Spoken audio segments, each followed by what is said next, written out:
තේරෙනවද?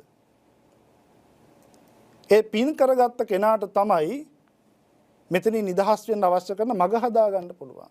නැත්තම් පින්නතුනේ අපේ ජීවිතේ හරියට හිරේ වැටලා ඉන්න හිරකාරයෙක් වගේ මරණයට කැපවෙච්ච. මරණයට කැපවෙච්ච හිරකාරයට හැමදාම හොඳට කන්න දෙනවා. ඉල්ලන එක දෙනවා. දීලා කියනවා කෑවට පස්සේ කියනවා උඹ හවල් දවසේ මරනවා. තව දවස් මෙච්චරයි තියෙන්නේ. හැමදාම මතක් කරනවා කන්න දීලා. හොඳට කන්න බොන්න දෙනවා. හැබැයි අන්තිමට මතක් කරනවා තව දවස් කීපයයි. පින්නතුනේ අපිටත් එහෙමයි.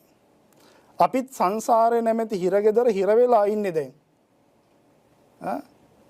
දැන් මේ හිරේ ඉන්න කෙනාට කවුරු හරි ඇවිල්ලා කියනවා මං ඔයාව නිදහස් කරගන්නම්.